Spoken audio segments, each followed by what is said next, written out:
What do you want the Republican-led majority in the House of Representatives to say back to the president with that challenge he laid out last night? 888-630 WMAL. While we're waiting for your calls, we're going to speak with one of those Republican congressmen, Congresswoman to be specific, Renee Ellmers. She represents the 2nd District in North Carolina.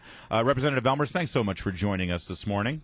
Well, happy to be with you. Yes, after the speech last night, I think the president has declared himself as the supreme leader, and, boy, we're just, kind of incidental there, and we're going to rubber stamp anything that he wants, apparently, is his wish. It really was. That's what I took from it, too, and it was kind of infuriating. And setting aside party, listen, you're a citizen. I know your story is you were a nurse. You saw Obamacare get passed. You knew how it would affect the health care system. You were one of the few that saw it, and so you ran for Congress. Here, you're a citizen. You decide, I want to make a difference, and now you've got the president saying, you, Renee Ellmers, you don't matter. The people of the 2nd District of North Carolina don't matter. I'm going to do what I want. Exactly, and that's the thing is he's telling us in Congress, and you saw it. It was brazen. It was almost an ultimatum. I dare you to challenge my agenda. You just need to pass it. He's in Congress.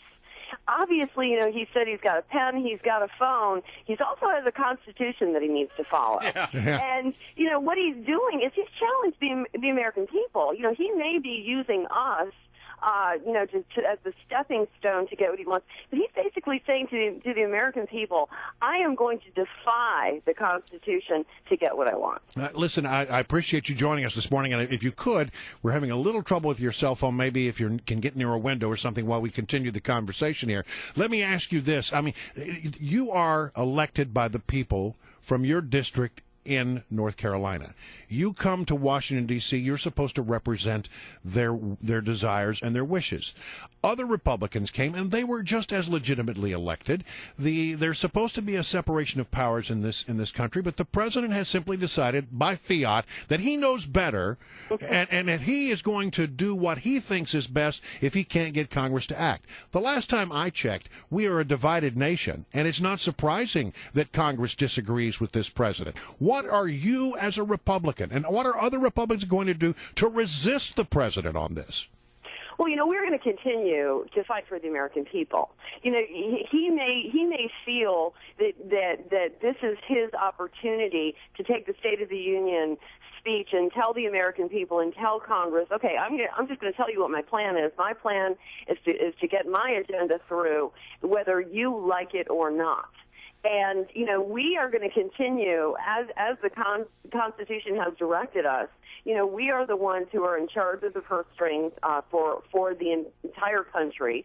We are the ones who are supposed to pass laws. We are the ones that are charged with this by our constituents who do elect us. And yet the president seems to think that because he has this office for the next 3 years, that somehow he is removed from the fact that the American people have elected him, and now he can do what he wants. But we will continue to push back. We are not going to follow the president's agenda. We're going to follow what is right for the American people. Well, saying that you're going to push back, I appreciate that, and I like what I hear you say. Mm-hmm. Well, saying you're going to push back, what does that really mean? Are you going to cut him off when it comes to the funding? Are you going to be willing to say absolutely not? Because you are the place where funding must come from. Right. Well, exactly. And the thing of it is he is obviously going to look for those avenues that he can follow. Look, the great place that we started, was with the budget.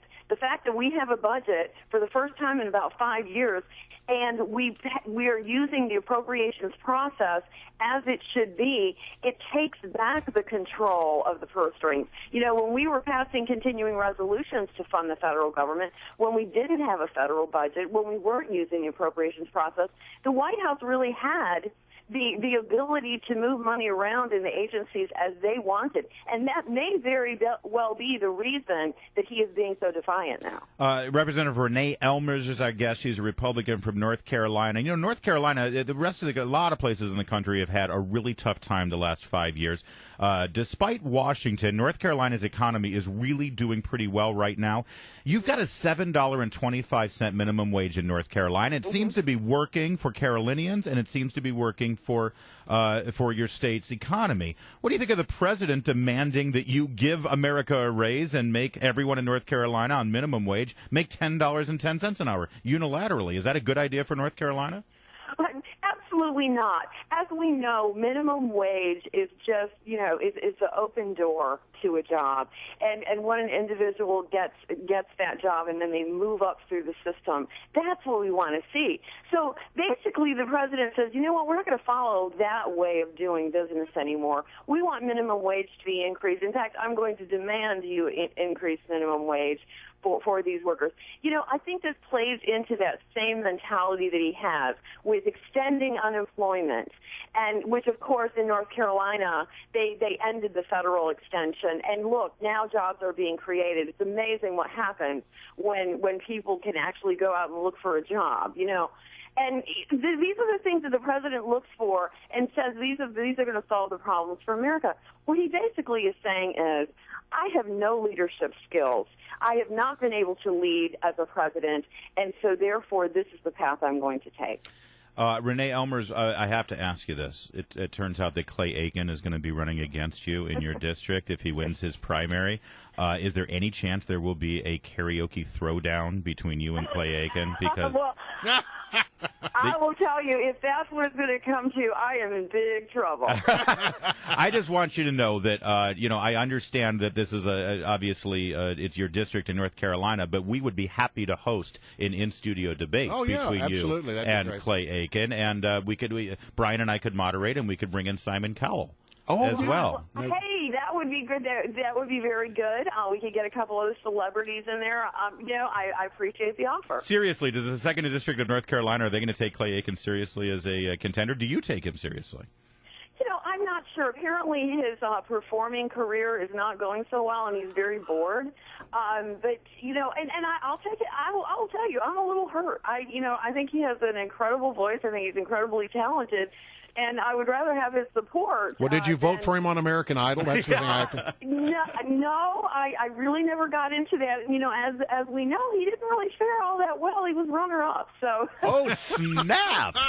You did not just go there, Renee Ellmers. And probably that's the way it'll turn out if he runs against you. Oh, let me just get this clear. Just for the headline on Drudge, I want to make sure we have this right. You are saying that Clay Aiken couldn't even win American Idol, and his career is in the toilet, so that's why he's now desperately trying to get to Congress. Well, and you can throw in there that he also didn't win on his celebrity. Celebrity Apprentice. That's right. He just can't win on reality television. All right, Renee. Wow. I guess the next step is Congress. We don't have a very high approval rating, so I guess he's the bar has been lowered for him. Would you remind me never to run against Renee Ellmers? Congress is a reality show in and of itself. All right, Renee Ellmers. Thanks for a throwdown here. Yeah, that was good it. stuff. Thanks for joining us. We greatly appreciate it. All right, thank you.